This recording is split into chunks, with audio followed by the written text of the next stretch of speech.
We got NBA news. We were talking about the NBA show still coming, baby.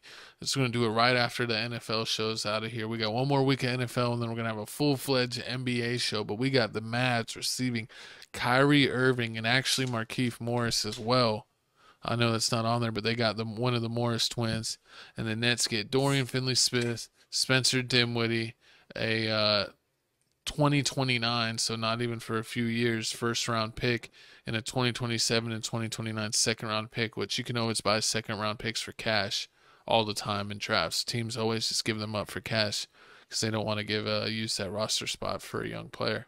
But this is a trash move. I don't even know. Luka, but think about this. Luka went to the Western Conference Finals with basically this roster and Jalen Brunson as his as his shooting guard, and Jalen Brunson kind of having that second ball handler role where he could take over and relieve Luka, and that worked. They got him to the Western Conference Finals last year, and you're gonna upgrade from Brunson to Kyrie Irving. Would you say Kyrie Irving's way better than Jalen Brunson? Yeah, he's way better than Jalen Brunson. So when you say that their team would be way better than they were last year? Nah, you have to lose. And they still got Christian Wood, and they were able to keep Tim Hardaway. They still got the young rookie Josh Green, or not, he's not a rookie, it's like his third year, but he's finally putting it together. Okay. And they still got Reggie Bullock, Tim Hardaway, Dwight Powell. They still got Kleba. And I feel like they got a pretty solid team and could do damage. And the trade deadline isn't over, so they might even have another deal in the works. So answer this question. Does Kyrie still believe in the flat earth? It doesn't matter. Y'all gonna be 7 seed. Y'all trash. It doesn't matter. Listen here, man. Y'all gave up one defensive player. Who y'all gave up Dorian Finley, who's probably the best defensive player. Was a great defensive player. You got Spencer Dinwiddie, who gives you 30 points whenever he feels like. He's actually had a down season. He's only been averaging like 14 points and like 6 assists a game. I actually expected him to be around 18 and 20 and around 7-8 assists a game. So he's actually been a little bit of a disappointment this year. And then y'all traded for a guy that doesn't even know if he wants to be on planet Earth anymore. He's gonna want to be. He's a part-time player. He's gonna be part of Luka Earth, and he's gonna want to be a part of Luka Magic. Listen here, I'm telling you, it's this season and next season. Kyrie's gonna play, and then he's gonna leave again.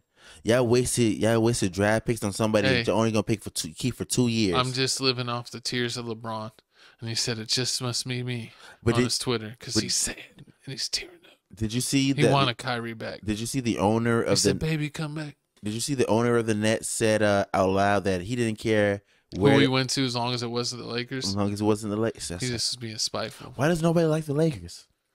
I don't. It's just like why no one likes the Cowboys type of thing. We're gonna see. I mean, we're still gonna see what's gonna happen with the Lakers. I mean, you can't get Kyrie Irving. We still got Westbrook on our team, so we're gonna see. But I don't see how the Dallas Mavericks are gonna pull this off. You got 2 ISO players, so they can score all the points. Just those 2? No.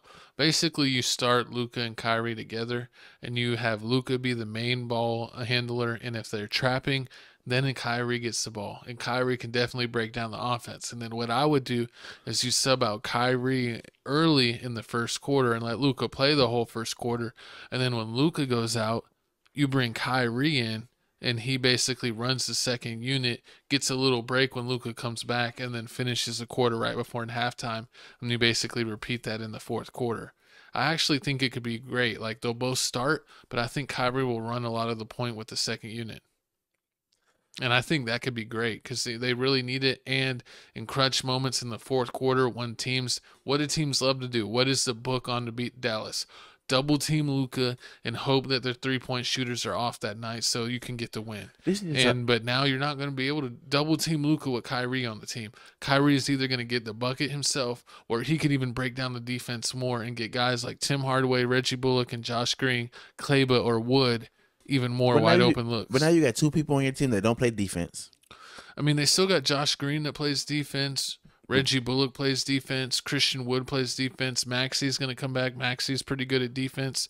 So they still got a handful of guys that are going to be pretty good. But, at the end of the day, they're just going to outscore everyone. That's going to be their goal. To outscore everyone and play defense just good enough in a couple key moments to win the game. Well, we're going to see how Jason Kidd handles this in the Dallas Mavericks, man. Comment below. Do you think the Dallas Mavericks... W trade or L trade? Let us know in the comments. Exactly. And speaking of W's and L's, looks like